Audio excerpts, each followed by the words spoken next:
We are back. Day 3 of AWS reInvent. We are here in the MongoDB rented out restaurant with fellow AWS hero. Matt, would you like to introduce yourself, please? Yeah, my name is Matthew Bonig. I'm an AWS DevTools hero. I love that our voices are Hamburger from the Dry Air, and we're like, hello, I'm Barry White, and I'd like to say hello to all the ladies out there. Yeah, I'm glad that I'm losing my voice after all of my talks and not before them. Yeah. Last year, Monday morning I woke up, I had zero voice. I was in trouble, but I wasn't talking last year. So reInvent pro tip, if you are speaking at reInvent, get in on Monday or Tuesday before you lose your voice. Yep. Okay, so we are doing our traditional person on the street interview process. Okay. What thing at reInvent has struck you, for good or for ill? Which reInvent is this for you? This is reInvent number 4 if you don't count the virtual one in 2020.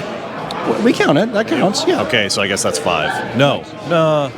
Okay, maybe 4. I don't know. 19, 20, 21, 22, 25. Yeah, 5. So the way that I remember is I look in my closet and I look at all of the hoodies, how many years back they go. I've got 7 hoodies. All right, I've been here 7 times. Yeah. I look for my lanyards. I keep my lanyards up. You really? Yeah. Nice. I hold on to all my speaker passes. I hold on to the swag, but I don't hold on to the passes. I have far too many lanyards. Yeah, I imagine. I bet. Yeah. Okay, so what has struck you here at reInvent 2023? How many people took cues from MongoDB and rented out restaurants? Last year, Mongo was the only one who would rent out a restaurant that I know of. Now everybody's doing it, and It's really funny walking through, and it feels like you're just another expo floor when you're walking through the Venetian. Yeah, it was funny because they did it that first year, and it was actually kind of like brilliant because it was for Mongo employees and for heroes. So whenever anybody walked past it, they would see a bunch of heroes in here and they'd be like, "Oh, what's going on?" Oh yeah, big VIP room. Yeah, right. Yeah, Right. Champagne bottles popping. So apparently it must have proven valuable because they've been doing it now again and again, and it's gotten much bigger to the detriment of regular people trying to find a meal. Oh, they hate us. They really, really hate us for this, and I can't blame them. I mean, you look in here, you got all the free coffee, the free food. Mongo is smart with this. Right. We're doing Buddy V's, we're doing Chica, we're doing MongoDB, or Sugarcane. It's a lot of good stuff. Yeah. So, from a technological aspect, how much of a focus on the generative AI? I mean, I knew it would be a part of reInvent. I didn't think it was going to be every single part of reInvent. Like there hasn't been a single announcement that I've heard of that people are talking about. I haven't seen a single product or on the floor. Like everything is Gen AI, Gen AI, Gen AI, which AI and ML have been part of reInvent for the last 4 or 5 years. I mean, every keynote, everything they're saying, well, we got this in SageMaker, we're doing this, we're doing that.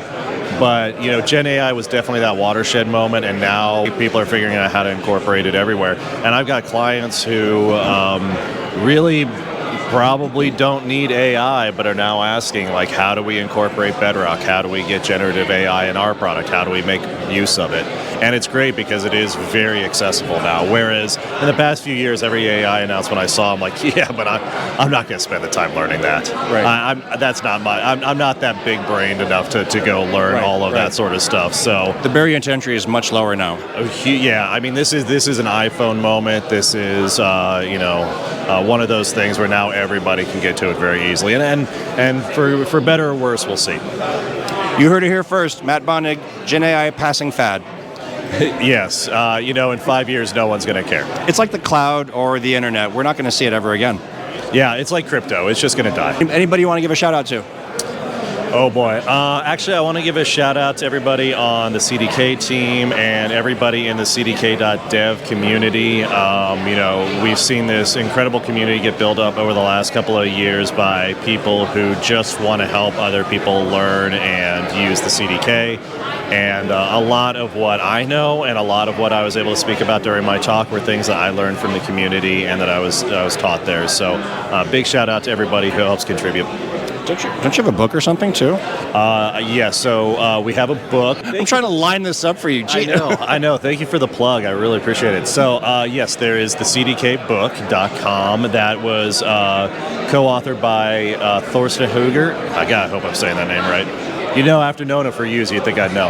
Matt Coulter, Satya Bhatt, and me, we authored the book. And then this last year, I worked on the advanced CDK course. You can find a link to it on my website, MatthewBonig.com. And we will have all of those links in the show notes. And we will see you next time.